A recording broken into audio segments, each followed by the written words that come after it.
my fatherland. We will invite all Akwa Ibomites to arise to the fate of greatness with our Rise agenda. The sun is rising, the land is peaceful. It's so amazing that I can see. I want you to know, say, I am the future. Yeah.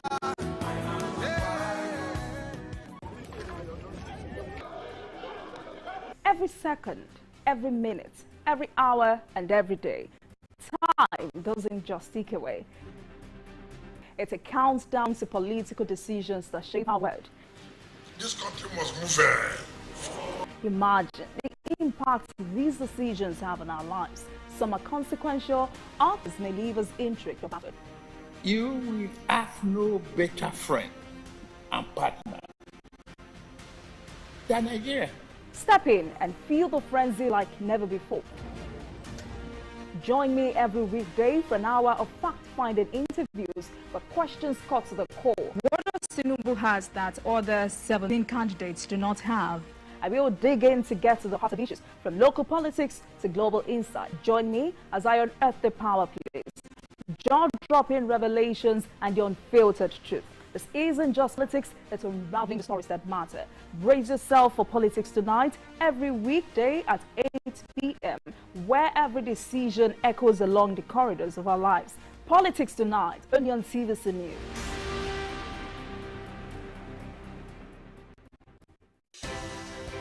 At TVC News, wherever the big news story is happening, we're geared up to break it.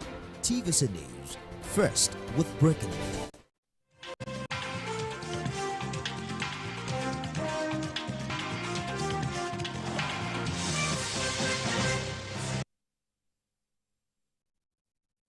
All right, folks, good evening and welcome to the most engaging 60 minutes on TV. We call it Journalist Hangout. You say it's #1. Welcome. I am Citizen Jones Hussein. Now, today on the program,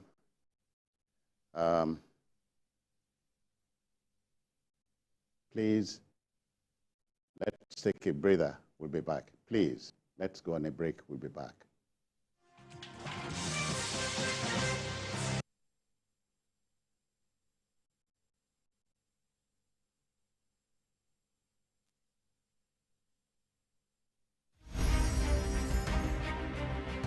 Muhammad Ali was born and raised in Louisville, Kentucky on January 17, 1942. His birth name was Cassius Marcellus Clay Jr.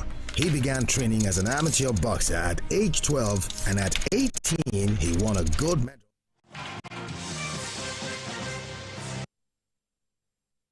All right, then let's go proper now.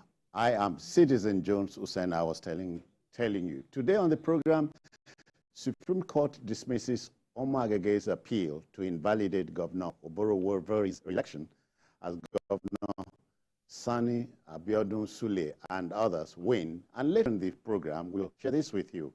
Ibadan explosions death toll rises to 5. Soldiers occupy site.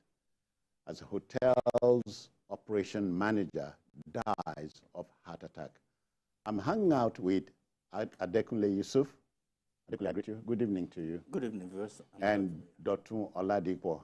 Dotun, greetings to you. Thank you for having me here once again. So the team is ready. I hope you are.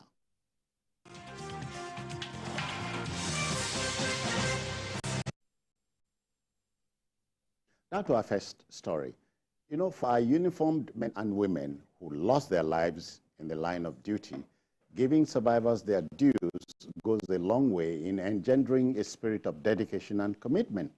The Inspector General of Police, Olukayode Egbetokun, has presented checks totaling 2.08 billion naira to families of police officers who died in active service over the past 5 years.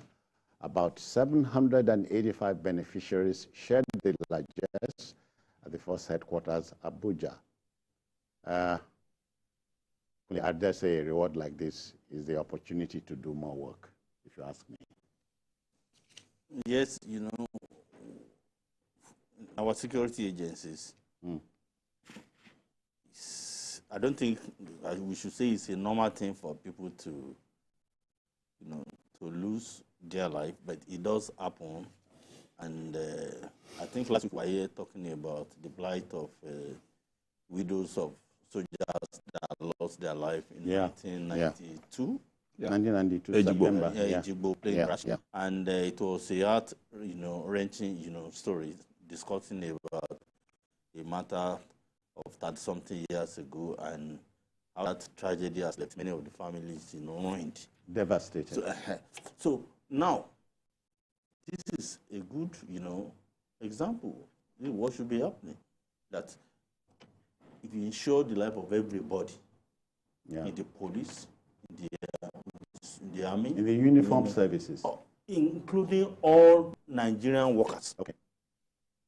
Because anybody can die in the line of duty, even when you didn't die in the line of duty. You can, and this is easy to do when you do it as a group.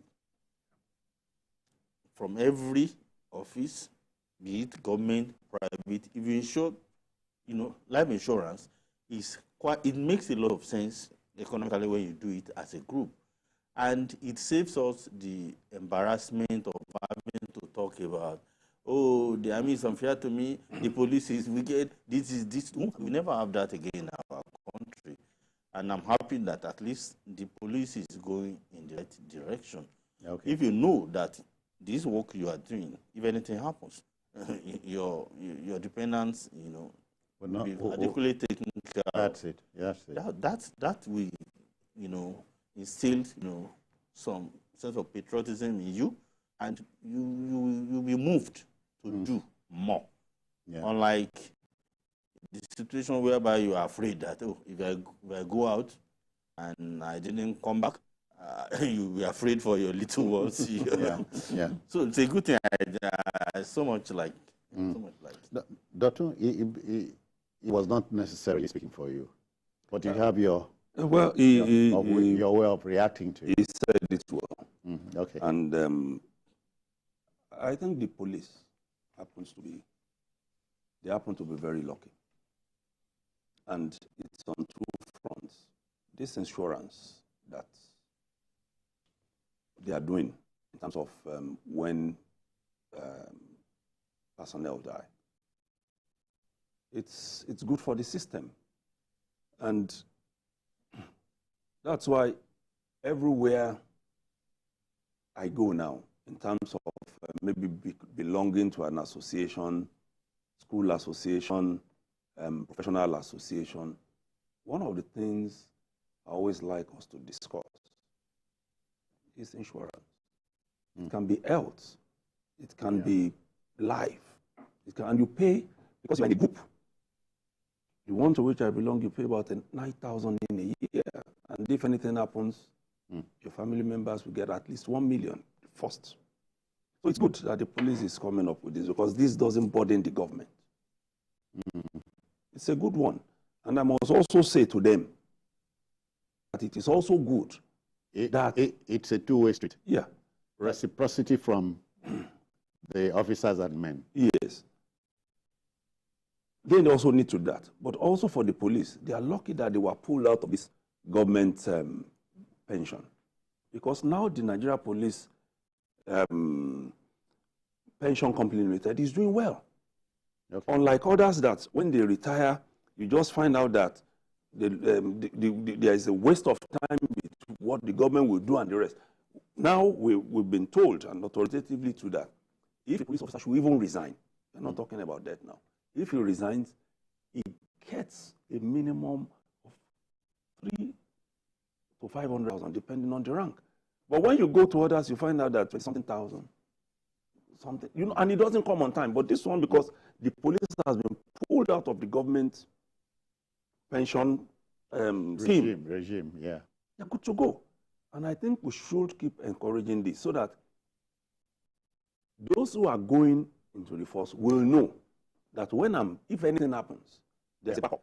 Yeah. I necessarily don't need to be the one saving and panicking over my family.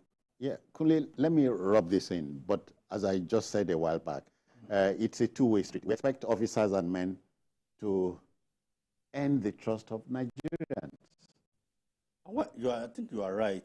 Now, with this, we should demand more from them because they have nothing to lose now, so to say.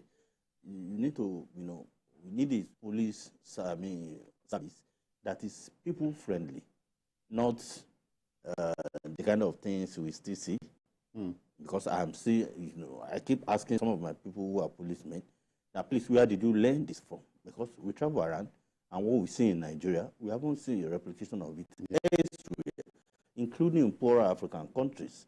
Everywhere you see them, barricade the road, even in smaller streets everywhere, as if, I said, okay, what are you looking at? Years back, we didn't even see it. We shouldn't even go out of the country. Years back, we didn't see it in Nigeria. So, and in Lagos here, it happens. You see them everywhere.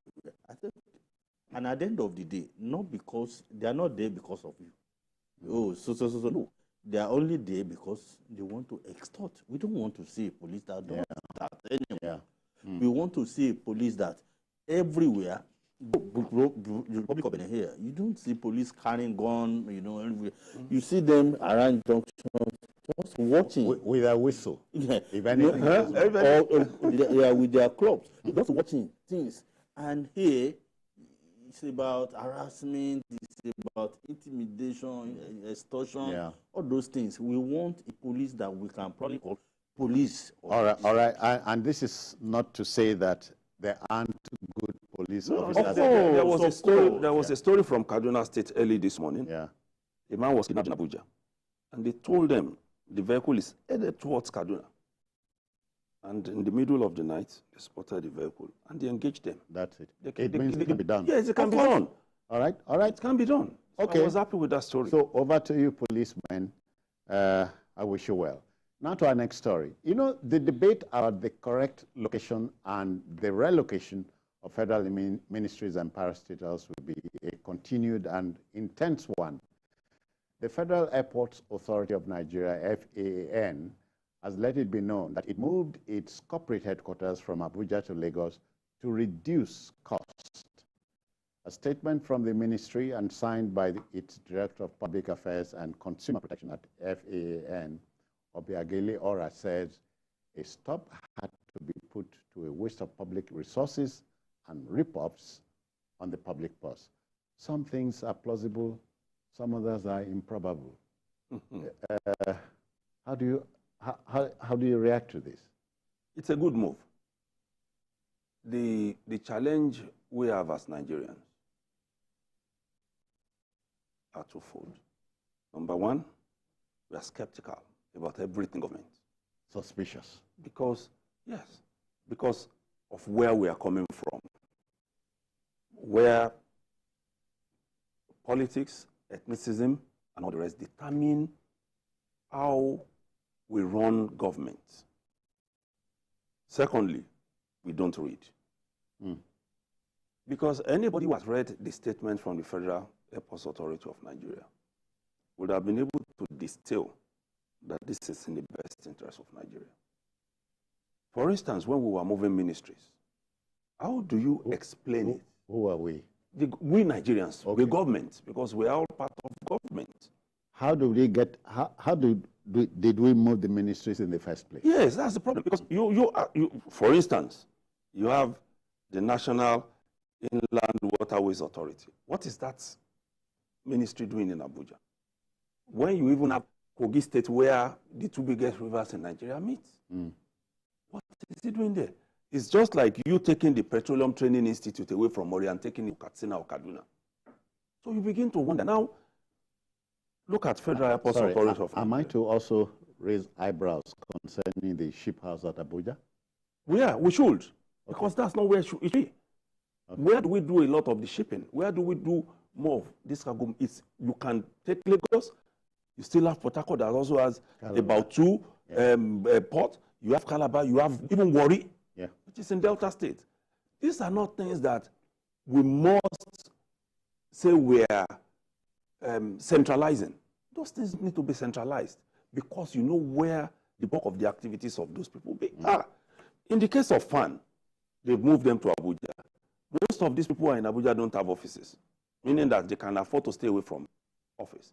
The most viable airport in Nigeria, if not the only viable one, is in Lagos. Any yardstick by which we are going to be measured will be Lagos. The number of flights foreign coming in Lagos. Everybody who has an airline company, no matter which state, they must fly into Lagos.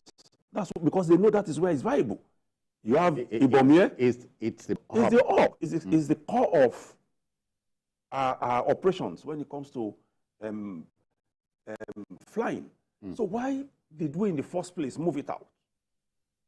And then we were told a lot of these things where you have people that you move going to collect duty to allowance. At least for once, we should give kudos to the minister. All right. Festus Keyamo for stopping it. Okay. Because you are in your base, and then you are still collecting duty to allowance. It doesn't make sense. You are supposed to work for Nigeria anywhere. If you are traveling out of your base and coming back, understandable. But not for you to be permanently somewhere, and you are still collecting that allowance. Yeah, Adekunle, they say there's a difference, a marked difference between making a right decision and making a decision right. This is one of them? I think so, you know, because of where we are coming from. You see,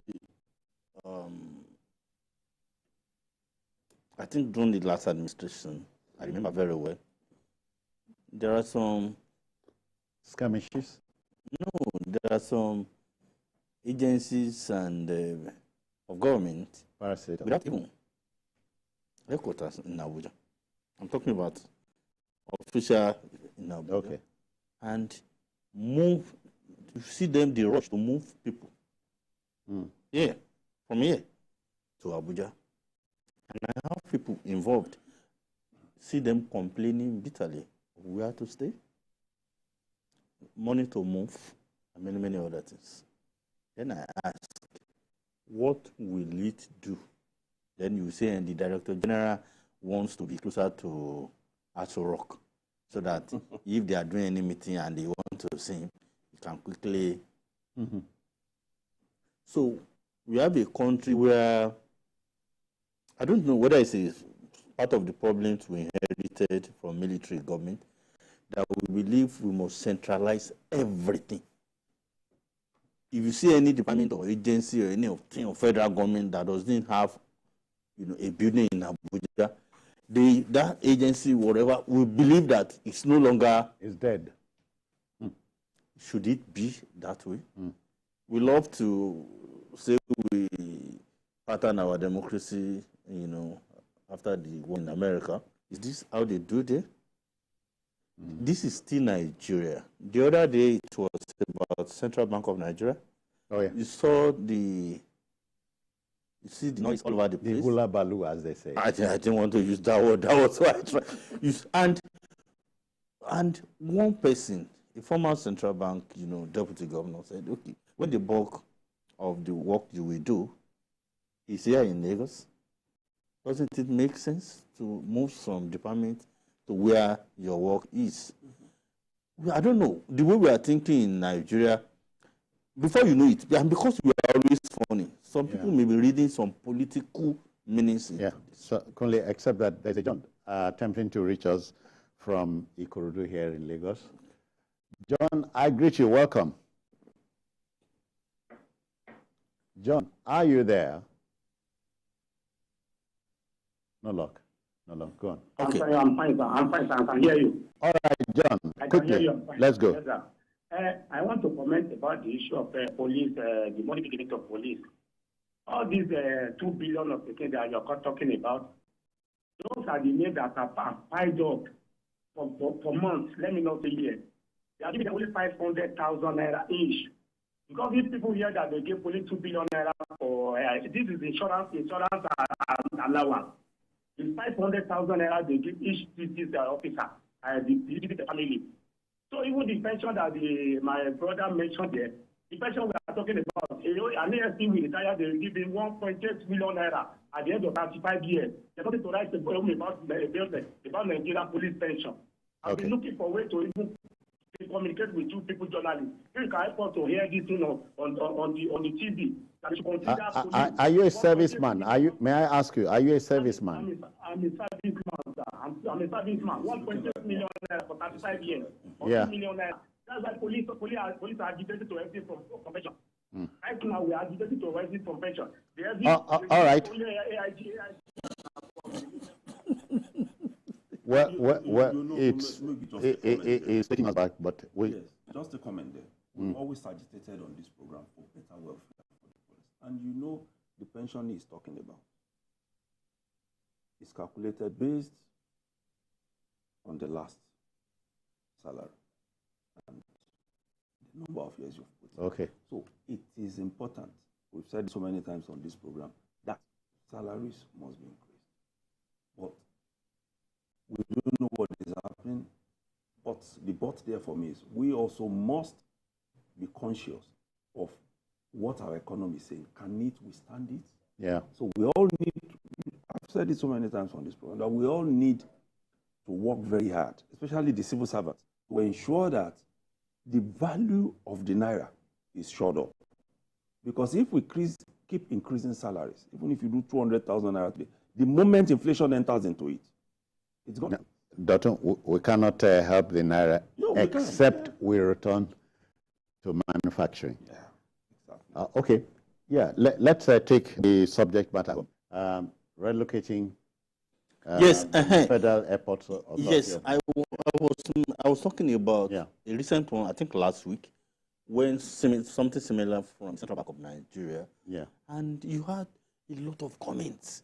And Nigerians were funny.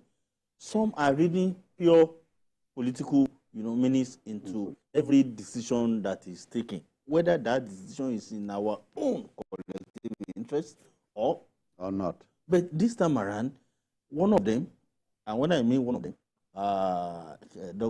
Dr. Moalu, a former deputy central bank governor, said that decision started during his time.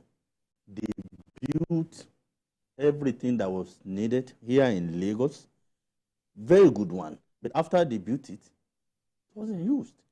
And the bulk of the work they will do is here in Lagos. And you move people to Abuja. So go and use so that they can decongest the facility in Abuja. In terms of health of that building, in terms of health of the personnel, in terms of everything, the people in Abuja, they overshot what is recommended for that building. Whereas you have a deputy, office accommodation here that is not put. So go and use it. Some people start saying something. Yeah. And those who are saying it many times are not from this time around, those who are talking, many of them will not be even from the FAA. So what we are saying is, must everybody converge in Abuja because you work for the federal government?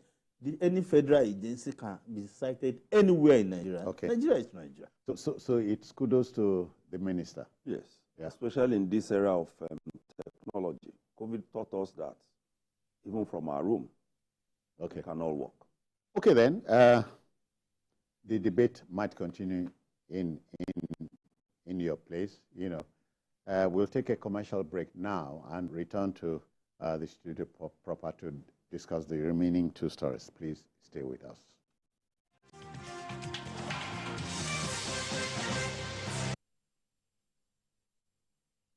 Home from work, in the busy traffic, your car breaks down. Car horns blast. Your car is pushed aside. You call for help. Phone battery blinks and dies. You take a cab. Few miles, tire bursts. What a day. Frustrated, sweating, and tired. Nearing home, darkness envelops the street. Wow, just one house is bubbling with life.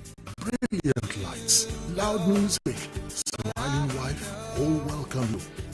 We alone have light? Yes, it's JRB Solar Energy Systems, my anniversary present to us. No matter how dark life is, the sun is gonna shine on everything you do. JRB solar inverters, batteries, solar panels, solar street lights, and more. Telephone 0906 752 1111. Email sales@jrbsolar.com. JRB, the sun is gonna shine on everything you do.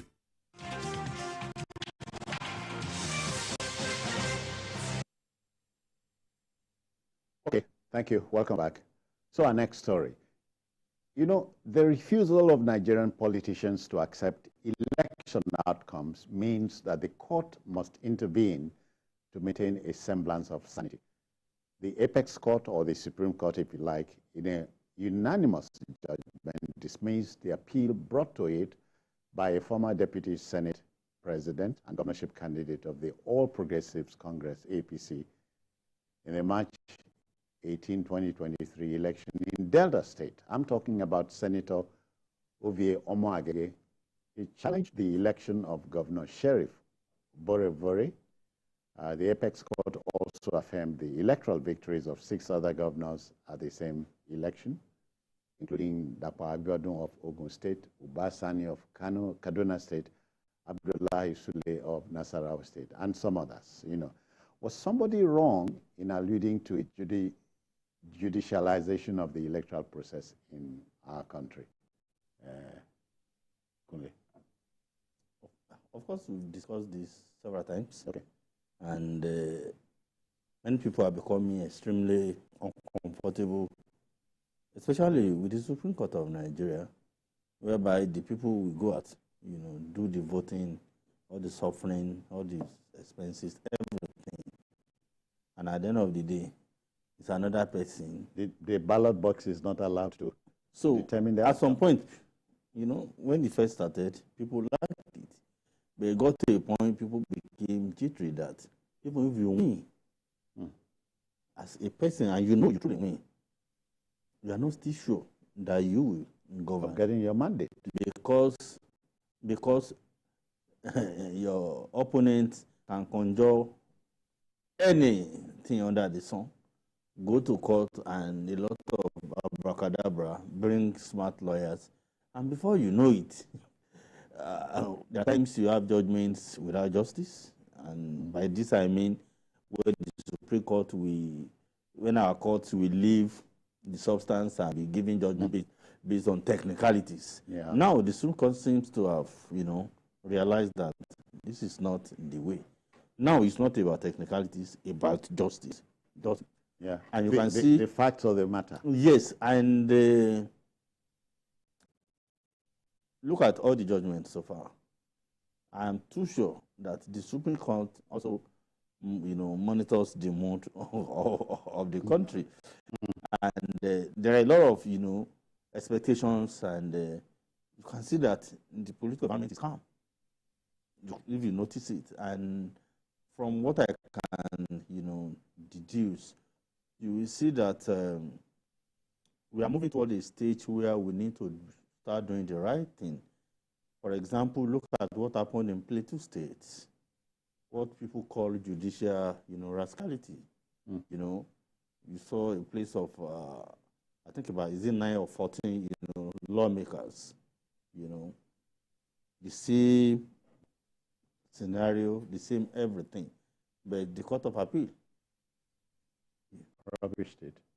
So I brought in people that didn't win, and on the grounds that, oh, you didn't have your party didn't have structure in place to produce you, and this and that, and on this kind of issues, the Supreme Court has pronounced that unless you're a member of a political party, it is none of your business to challenge what happens in another party. Yes, that you are a meddlesome interloper if you do so. Yeah. But the appeal court, you know, contravened that position of the Supreme Court. And now it's bringing a lot of trouble in Plateau State now. You know, people are saying, no, we'll do something about it. Unfortunately for them, the law of Nigeria does not permit them to go to the Supreme Court. So the same matter, of course, with the governor of that state, Caleb, you know, and you see the tone of the Supreme Court. The Supreme Court, you know, chastised the appeal court judges very well, and because it was. So what we are supposed to be doing now, judgments like this, when they happen, the lawyers that bring them, you should be able to have sanction for them. Yeah. The judges that are doing sanction for them, we have the appropriate mechanism to do this. Yeah. You understand me? Yeah. Doctor, you hear things, crazy things like we are a special people, you know, a special breed. Is this why our politicians cannot act, you know, play by the rules?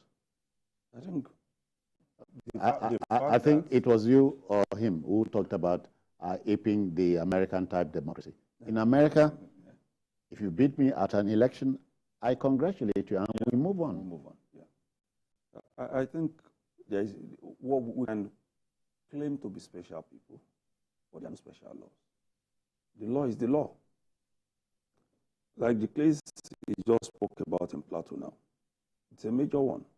And how this is resolved, despite the limitation of the level to which those who are affected can go, that is those who ran for the House of Assembly and National Assembly seats.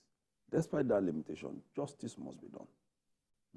Because it's not just enough for us, for the Supreme Court to tell us that the Court of Appeal erred.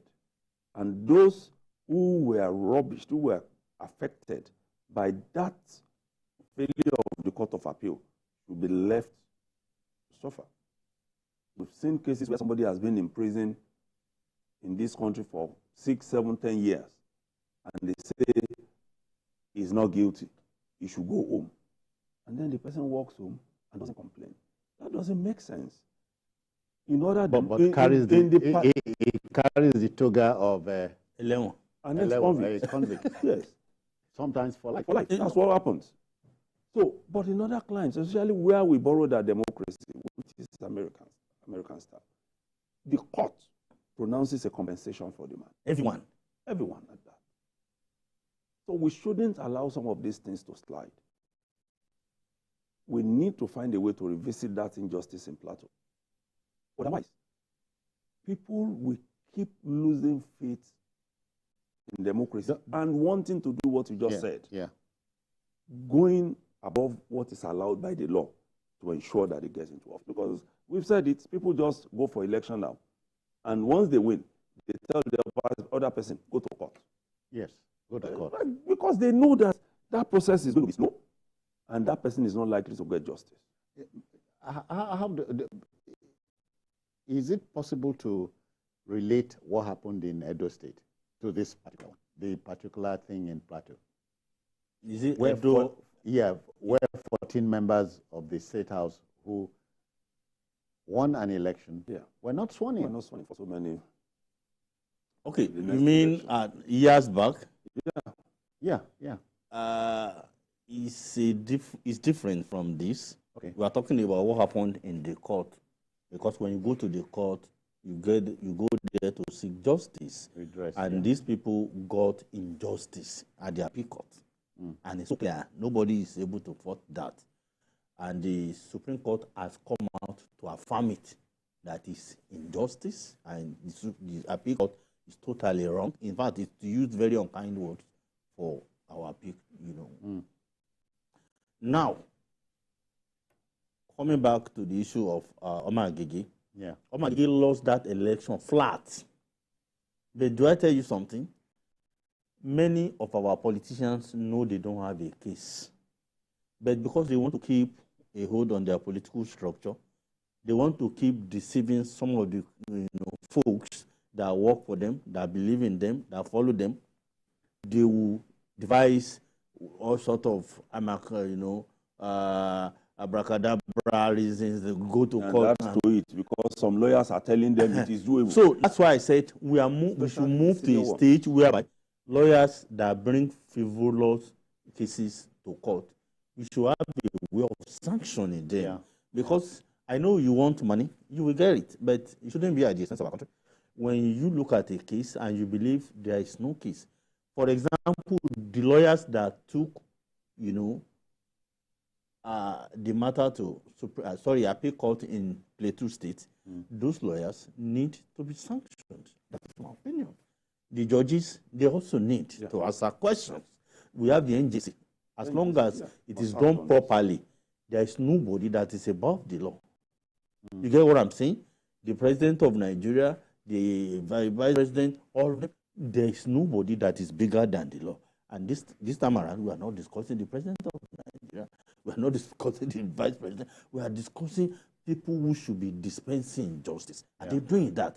So what you see in normal Agege's case, when you go from state to state where they fight, why are we like this in African countries, small African countries?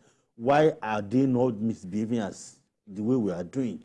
Every little election, we will pursue it. Dr. believes we are a special breed, whatever that means. It's in a negative sense. In a negative sense. That's too don't let us, we have to be honest. We are a special breed in a very negative sense. In this case. In every little thing, you and your wife, you quarrel, and the matter has to go to court. You have to pursue it up to the Supreme Court. I slap you, Citizen Jones, you say you will take me to court, and you will not until we get to the Supreme Court. And unfortunately, do you know the funny thing about us again? Many of the times, we will go to the Supreme Court, and the Supreme Court will pronounce. We still not implement the judgment. We're not, okay, let's discuss, let's settle. And we have several of those cases all over, here in Lagos and everywhere. Then why do we now go? Too many cases to handle. You find out Supreme Court is complaining. Are you surprised Court of that Appeal is complaining? Cases dating back to 2010, 2011 are still in court? Yes. Political cases. Including business-related cases, so not just political cases. Land matters, chieftaincy issues. Some of them have been there 80s, 90s. You get what I'm saying? We're not special in that sense. They have a way of using lawyers to prolong the lifespan of the cases so much that at the end of the day, many people die in the process. And that's why what you said is quite germane. We should ensure. It has been done to about 3 senior advocates of Nigeria. They were fined heavily, 60 million, 40 million, for bringing cases that are already dead and decided. How do you come to bring a 2015, 2019 case for one man who lost election to be affirmed as governor? So why are you wasting the time of the court? So as it is, in 2024, today is 19th? 19th, yeah. In 2024, January 19th, we're stuck with the politicians we have here. We are damned. No, we can overcome it. Okay. Like you suggested, NJC should be involved in that plateau case. The case of the governor, who refused to swear in legislators, it should be dealt with. His power will be over in a few months. And somebody needs to go back to the case and challenge him, because that is wrong.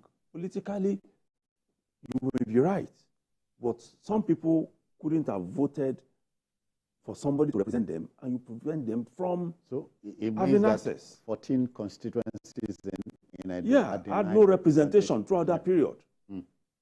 Or for you, as a governor, to present a budget to 4 assembly members. That's wrong. And you are told it is problem. That one has even been rectified. No, but we are saying even in the first place, we how did it come to be? How did you come to that sorry pass in this country? And and that's not alone. That's not all. How can you go to the election to win an election on platforms 000? That's a political party. Okay. And you are sworn in the second day, you are now a so. We should find a way to deal with that. We are not the only one practicing democracy. We are not. So all of these things contribute to all the mess we are facing here. We should find a way to deal with all that. Let the Supreme Court take a position. There are times it's very difficult because to pass laws in this regard, because those who will do it, many of them are beneficiaries of this kind of mess. But the Supreme Court can take a decision once and for all. All right, let's apply the brakes here, but not before saying congratulations to the governors who won. Yeah, congratulations to all of them. And please, to those who lost, let's play by the rules. It's only natural. Those who are in Nasarawa, they should please take it easy, because there is a protest going on. All right, to our last story. You know, these are times that time and souls, according to Thomas Paine, one of America's founding fathers. Tuesday's explosion in Ibadan is another testament to the fact that we hardly learned from history. We have been there before. The Oyo State government has said that the number of fatalities has risen to 5, even as rescue operations are still ongoing. Stern-looking soldiers have reportedly taken over the scene at Bodija, Ibadan, where 58 houses have been damaged and some 77 residents wounded. Crazy times. Avoidable. That was avoidable, if you ask me. Very avoidable. Because when the stories started flying in that explosions were, seismic conditions were being noticed at Ibadan, it sent different messages to me. Yeah, it should. But for those of us who had the opportunity of staying for some years in Ibadan, getting the right picture wasn't so difficult. Okay. It happened before? No, even if it's not at this magnitude, we've always known that there are those foreigners who are illegal miners. If you go to Ibadan and you use the language Anwolokuta, that's what they call them. That's stone people. Not stone. Those they refer to the miners as Okay. Anwolokuta. Okay. Quarry people. The quarry people. Yeah. They refer to them as Olokuta. Where they started from largely were 2 settlements close to the University of Ibadan. You have Ogun and you have Ojo areas. But after a while, when it became... See what we're having in the... Yeah. When it became hot for them in that area, they started moving, especially when those who were foreigners with the funding capacity got into the business. They started moving into the areas of the rich. Because when you are talking of the areas of the rich, you talk about Bodija. That was where it started before they went into places like Ikolaba, to Iyagoku and started having GRAs. That was where it started. If you were in Ibadan in the 80s, late 70s and 80s, if once you live in Bodija, you are top notch. So that's how they started moving in there. So when it happened, and I made a few calls that night, somebody told me, I'm Olokutani. Okay. He's a quarryman. The people who do illegal mining and looking for precious stones. Not just the quarry itself. Precious stones. That's what they call them. Do we know this? Do we? No, the mining is illegal? They know. Of course. Even the governor said it. They know. But the challenge is, who checks it? Then when we didn't know. No, it's not as if we didn't know. They know that these things are happening, including those who are in government. When you go and look at those that they are looking for, you have Malians there, and you have other people with names tending towards Arab. 3 or 4 names there. Yes, you know. the Arabs. So that's why they came in. Those close to them, who live close to them, I think they also must have suspected something was going to happen. They left the house days before it happened. Nobody was in that house, that particular house, where they were using as a twin duplex. In fact, from the reports today, the man who rented the house on their behalf is an Okada man. He rides Okada in that area. So it was the front they used in getting the house. And then you are doing that business there. So it shows and goes a long way to still tell us that we have a lot of people who enter into our country with ulterior motives, and we are still unable to check them. Kuli, I'm wondering, if you were a #1 citizen, what would you have done? Well, You are giving me a big post. Okay. A big task. That. Okay. And a big task. If you were a security chief, what would you have done? No, let me go by the big. I'll take the number one position. Yes, whatever is going to cost me, I'll make sure we have a national database. How many are Nigerians? How many are, foreigners? Nigeria of today, with the benefit of technology that we have, we don't know anywhere. There is no governor that can tell me how many people he governs. The president of Nigeria cannot tell me how many Nigerians he presides over. He doesn't know. The police, IG, the army, all of them go and to tell you, no, it's impossible. So there is no KBC that can tell you how many people live under his domain. It's not possible. There is no local government chairman. There is no governor that can say it. Nobody. So we need to do it. Whatever is going to take. We have been talking about this for long. So if you enter many countries now, by the time you settle down, before you go to your hotel or anywhere you want to settle down, you see, messages coming to your phone. Welcome to so. That is, the system notices that you are in town. That somebody enters into their territory. We don't have that in Nigeria. It may be a big so in task. that regard, we are a long way from home. We are living in a jungle. Nigeria is a jungle. And we need to turn it. We are still in the Stone Age. That's what they call this. Nigeria as a country, we are living in a jungle. We are just lucky that God loves us. There are so many things. Sometimes when I look at my country, I shake that God, why? We need to have a national database. Don't you get worried that you want to do passport, they are saying bring this, you want to do your driver license, this one is disturbing you, this one, you have how many agencies of government requesting for the same, and they cannot harmonize this. Harmonization. At a time in Nigeria, we want to do election. You see the madness that we do, how much we shut down our entire system because we want to do election. Whereas the same country, you have banks that give you ATM, you have this, you have a national ID card, you have NIA, you have all of this. You need the comfort of your home. Please, you can vote. We don't need INEC to do the same way to elaborate. We can do it. Believe me. So whatever we're doing with, hold on, whatever we're doing with and to our country is by choice. Of course, all the problems we're having, all the bad governance, all the short changing that is taking place are by choice. By choice, yeah. If we all decide today with what a choice. Sincerity, determination, and patriotism that, let's infuse. Are you still surprised that corruption is taking place at every level of government in Nigeria? You are surprised? I'm not. It's because certain things you need to put in place are not there.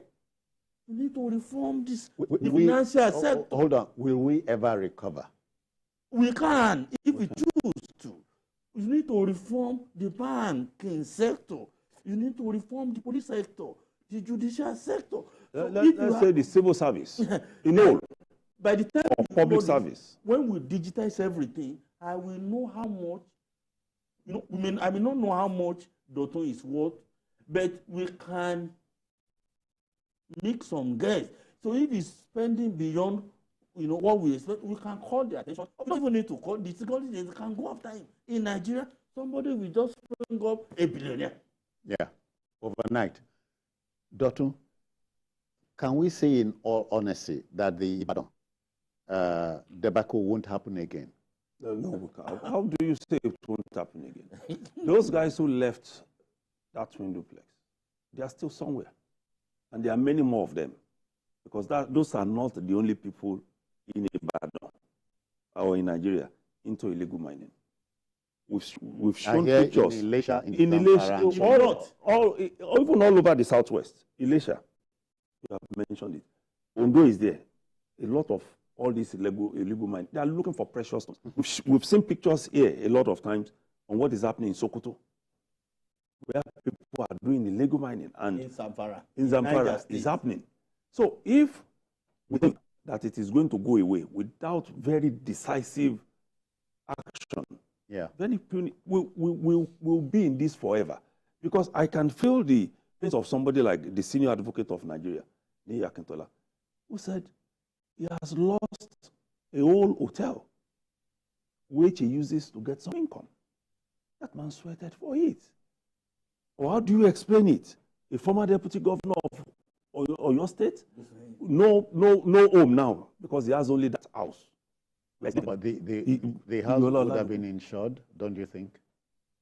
Even with insurance, how much of insurance do Nigerians do? When you do it, what is the response rate? It's that bad. So the best thing is for us not to have calamities. And thank God we don't have natural disasters. So we are bringing disasters. How can you not have calamities? We are bringing disasters. We are the ones bringing it on ourselves. We are the ones. Yusuf, reaction to emergencies. War. Yeah. War. We don't even have it. We don't have it. And we talk about emergencies, human life first. Who does that? You see Nigerians bringing out their phone and be recording. Recording. Rather than instead of, basic help, the basic. There are some people you can assist. Nigerians are not concerned about those phones. Yeah, just but be the first. They will pick their phone and be recording and be laughing. You will see road accidents, people that require some emergency, people say first aid and so on. So, as a country, okay, tell me the number you can call. If there's any, we have lost it. Whereas in other climes, there's a number you can call. But I think in the case of your state, we should give them kudos on this. What I saw that night,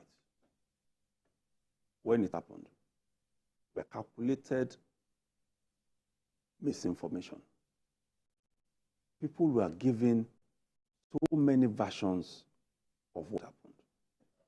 But the fire service, which was closest to that point, was fast in reaching out.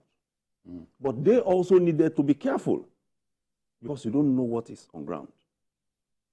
So that you are not the only one going in there. You need an explosive ordnance unit to help you, which I think was what happened. They needed to, but they went in because maybe about 30 minutes, nobody could even say this was the location.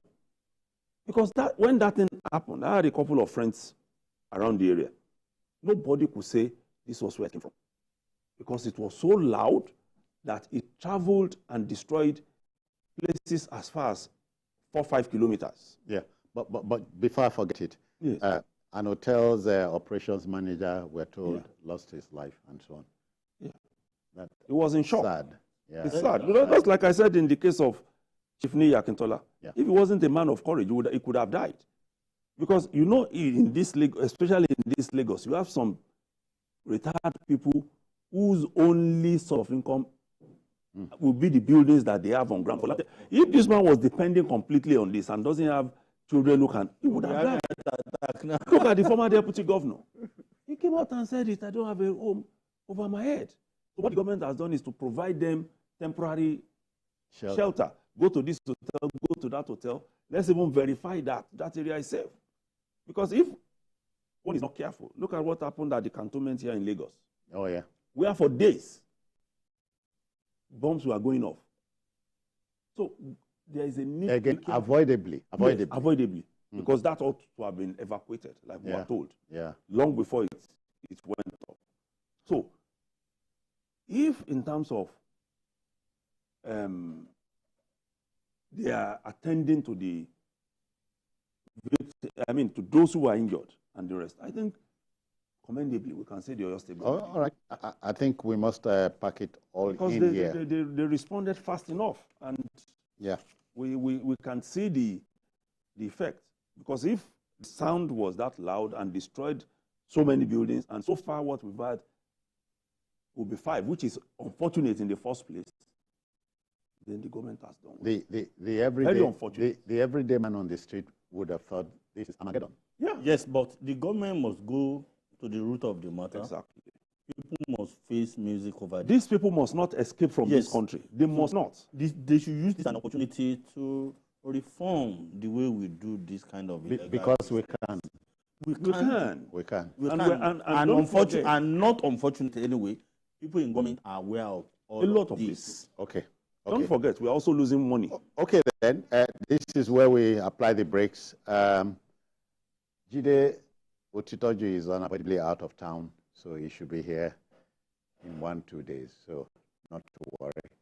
But on behalf of the backroom boys and everybody that made it happen, that will just about do it for the program today. Watch a repeat broadcast of this particular episode tonight at 11. If you missed that, on Sunday, we have the 2-hour stretch for you from 1:30 to 3:30 p.m. We are also on YouTube at youtube.com/TVC News Nigeria. I am Citizen Jones Usain. Bye-bye now. Take care.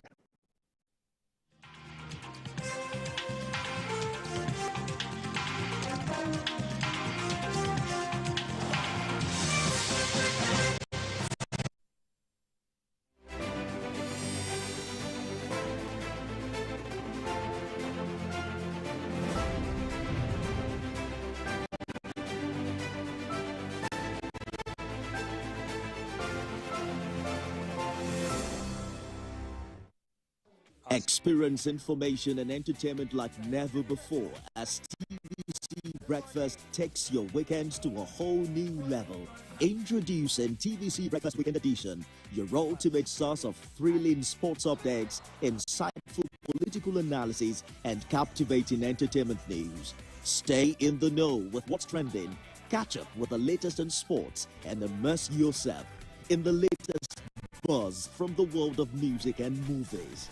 Your weekends are no longer just days off, but moments packed with knowledge, excitement, and enjoyment.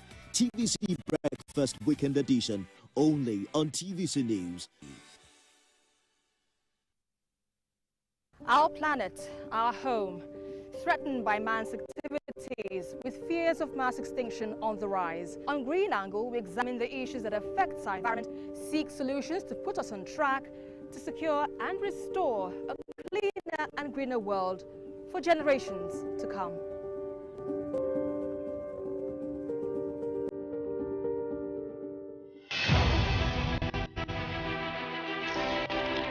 Yaa Ashantewa was born on 17th October 1814 Bisiase, present-day Ghana. The daughter of Kwaku Ampoma and Atapo, her brother Afrani Panin became the chief of Dweso, a nearby community. After a childhood without incident, she cultivated crops and land around Boankra. She entered a polygamous marriage with a man from Kumasi, with whom she had a daughter. She was appointed by her brother, Nana Akwasi Afrani Pese, ruler of Dweso. When her brother died in 1894, Yaa Ashantewa used her right as Queen Mother to nominate her own grandson as a Jisuhene. When the British exiled her grandson to the Seychelles in 1896, along with the King of Ashanti Prempeh I and other members of the Ashanti government, Yaa Ashantewa became the regent of the Jisu Juaben district in the Ashanti Empire, now part of modern-day Ghana. After the exile of Prempeh I, the British Governor-General of the Gold Coast, Frederick Hodgson, demanded the golden stool, the symbol of the Ashanti nation. There was a disagreement among the members of the Ashanti government at Kumasi on how to go about this. In 1900, she led the Ashanti War, also known as the War of the Golden Stool, against the British Empire. The Ashanti-British War of the Golden Stool, also known as the Yaa Ashantewa War, was led by Queen Mother Nana Yaa Ashantewa with an army of about 5,000. During the fighting, Queen Yaa Ashantewa and 15 other closest advisors were captured, and they too were sent into exile to the Seychelles. Her dream for an Ashanti independence from colonial rule was realized on 6 March 1957, when the Ashanti Protectorate gained independence as part of Ghana. Ghana was the first African nation in West Africa to achieve this feat. She was a successful farmer and mother, an intellectual, a politician, a human rights activist, a queen, and a war leader. Nana Yaa Ashantewa died in exile in the Seychelles on 17th October 1921.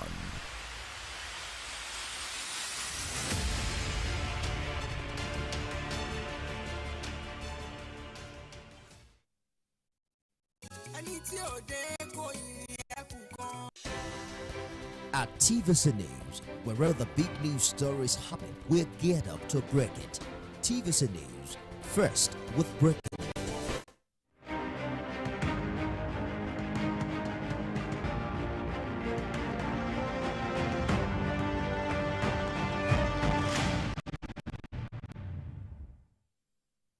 It's 6 p.m. and thank you for joining us on the program, everyone. I am Nifemi Oguntoye. Let's kickstart the conversation.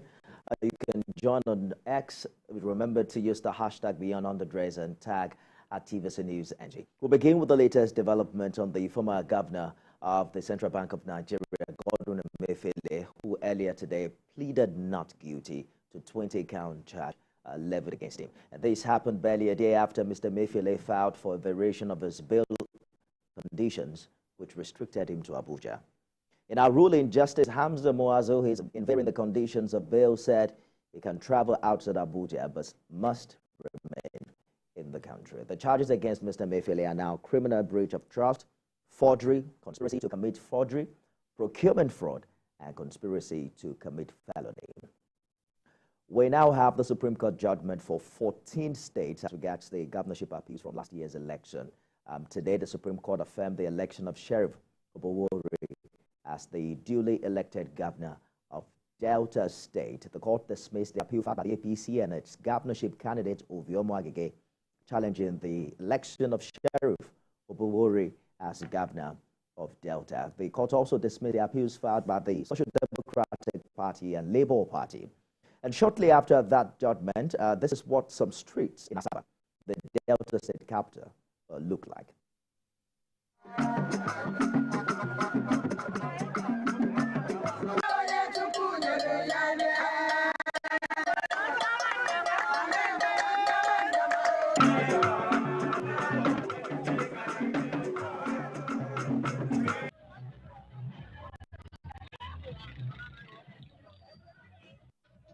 Well, we have 5 other decisions from the Supreme Court today. One of them is the affirmation of the election of Dapo Abiodun as governor of Ogun State, and this is after the court dismissed the appeal filed by the People's Democratic Party and its candidate Adebutola Adepupo challenging Governor Abiodun's election. And moments after that judgment, we saw the governor and his supporters sing some songs thanking God for his victory at the court.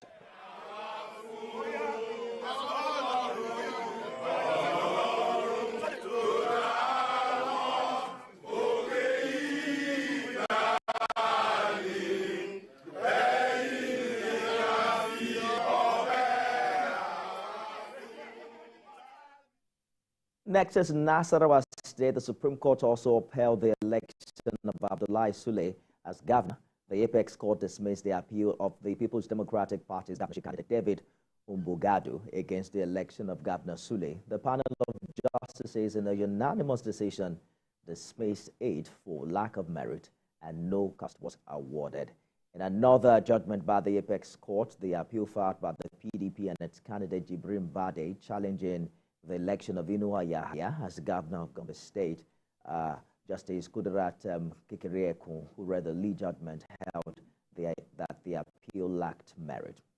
The same thing happened for the governorship appeal in Kebbi State, filed by Aminu Bande of the People's Democratic Party, challenging Governor Nasri Idris. The Supreme Court affirmed the election of the governor as duly elected.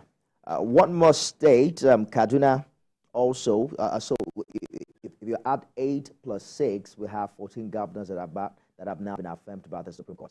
The Apex Court dismissed the appeal filed by PDP governorship candidate Isa Ashiru, challenging the election of the Kaduna State Governor, Uba Sani. The Apex Court affirmed the judgments of the lower court as well as that of the Court of Appeal, which affirmed Mr. Uba's win last year. The judgment is unanimous and no cost is awarded. Now let's turn our attention to some politics today. Our attention is turned to the forthcoming Edo State governorship election scheduled for the 21st of September this year. Political parties are jostling to take over the Sadebe Avenue in Edo State. There are now 29 aspirants who want the APC ticket in a state where the PDP is in the seat of power. And the Labour Party is also warming up for the #1 seat. Recall that the Labour Party won the presidential election there last year. Is the APC going to field a formidable candidate who is capable of defeating the ruling party in the state, especially now that the APC has the presidency? That's one of the questions we're asking on the show this evening. I'm joined live from our Abuja studio by public affairs analyst and media consultant Igwe Ogbonaya. Mr. Ogbonaya, thank you for joining us on the program this evening. Thank you very much. Good evening. Good evening. So we hear that your party, the APC, has jettisoned zoning and has also decided to use direct primaries for the selection of its candidate in Edo. What do you make of these decisions? Yeah, thank you very much once again for having me around. It's a very big opportunity for APC to bounce back and reclaim its mandate. It lost in 2020 to the PDP. And I greatly commend the National Working Committee, including the stakeholders, party stakeholders from Edo State, for adopting the direct primary modus for the election. It shows that APC is ready to clinch the election, to be victors. Thank you. You know, they say direct primary is, popular participation and to an extent, mirrors consensus among party members. But it's also a more difficult process. Do you think the APC has what it takes to conduct a successful process in Edo State? Yes, APC has all it takes to conduct successful direct primaries in Edo State. It is not the first time APC is using direct primaries. If you can remember, the second term election of President Muhammadu Buhari, APC used the direct primaries.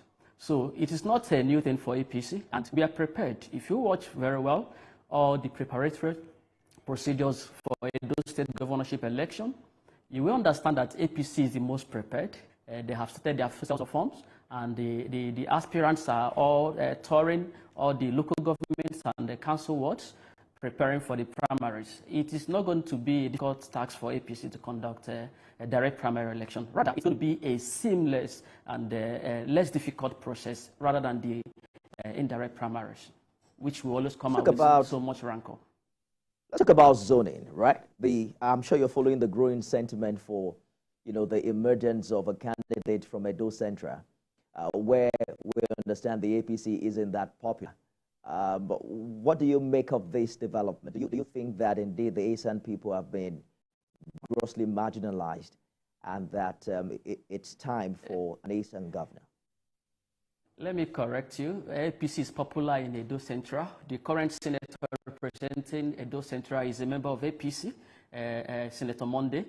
He's a very popular person, and I'm sure he's also one of the aspirants who are preparing for the primary election. So saying that APC is not popular in Edo Central is it's a fallacy. It's a fallacy. APC is popular in Edo State. APC has Edo North, APC has Edo South, APC has Edo Central. So I see nothing wrong with it. And concerning the zoning you're talking about, the National Working Committee saw the need for APC to clinch the ticket. Currently, zoning is important, but in this Edo State governorship election coming up by September, the discussion is not supposed to be zoning. If you understand where APC left Edo State, APC left Edo State under Comrade Adams Oshomole, and PDP took it backward. So at this point in time, the discussion should be who can take Edo State out of where PDP dumped it. That should be the focus. You understand? So that first, in the hierarchy of needs, you understand that zoning comes after good governance. So good governance first before we talk about zoning. Let APC have a best